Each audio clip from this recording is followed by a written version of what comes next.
বাহ, নাগর চেঞ্জ এত তাড়াতাড়ি। তুমি যেহেতু সবকিছু দেখে ফেলেছো, তাহলে তোমাকে সত্যি কথাটা বলেই দিই, এতদিন তোমার ক্যারিয়ার ছিল, আমি তোমাকে ভালোবাসছি। এখন তোমার ক্যারিয়ার নেই, তুমি একটু ফ্লপিও, তোমার কোনো ভ্যালু নেই। এখন শুধু এই সোহান কাপুর, আমি ওকে অনেক ভালোবাসি।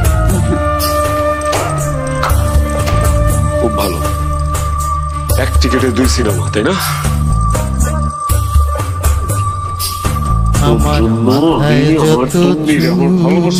অপমান করে বাসা থেকে বাইর করে দিচ্ছি তোর জন্য।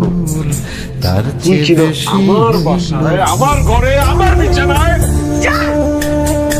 আমাকে টাচ করার বিন্দুমাত্র কোনো অধিকার নাই। কি বললি তুই? এটা তোর বাসা? আরে ওই কি সিনেমার কথা বলে আমি সিগারেট নিয়েছিলাম, ওইটা ছিল এই বাসা তোর। সামনে নদী, সামনে নদী, ডাইনে বায়ে পাশে 2 কুল।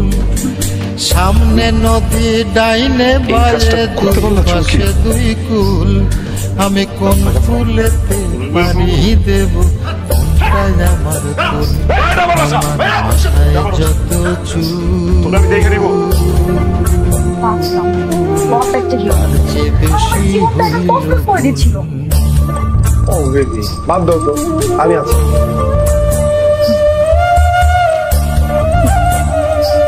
চলো, এখন থেকে এই সম্পত্তি, বাড়ি গাড়ি যা কিছু আছে সব তোমার আর আমার। আমাদের দুজনের, তাই না?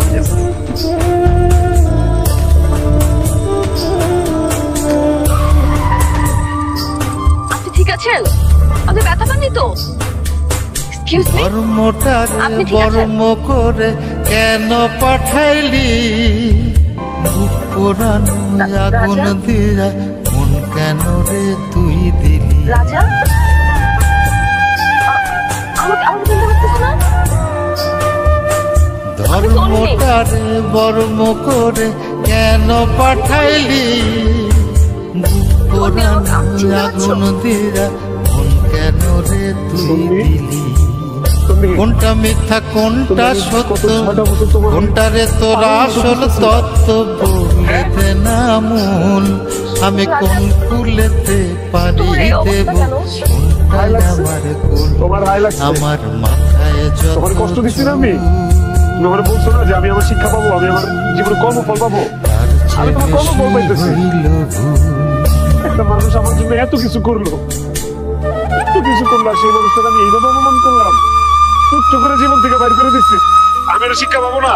পাইতেছি শিক্ষা, আমার শিক্ষা। এসব বলে এখন আর লাভ নেই। তোমার মাফ করে দাও, তুমি তোমার ক্ষমা করে দাও। চলো আমরা দুজন নতুন করে জীবন শুরু করি, চলো। এখন আর সম্ভব না, এখন অনেক দেরি হয়ে গেছে। তুমি হয়তো জানো না রাজা, আমি বাংলাদেশের অনেক বড় একজন ডিরেক্টর। নিজের ঘরে বেঘর হয়ে হারাইলাম রে ঘর। কাঠের দরজায় লোহার খিলি আপন করলো আমায় পর। অবশ্যই মুক্তি দিব, কিন্তু এখন তোমার সাথে আমার কোনো কিছু সম্ভব না। নিজের ঘরে বেঘর হয়ে হারাইলাম রে ঘর। সুস্থ করতে যত টাকা লাগে কাঠের দরজায় লোহার খিলি আপন করলো আমায় পর। জন্ম হইল আর জন্ম পাব, বিনা দোষে পাইলাম না।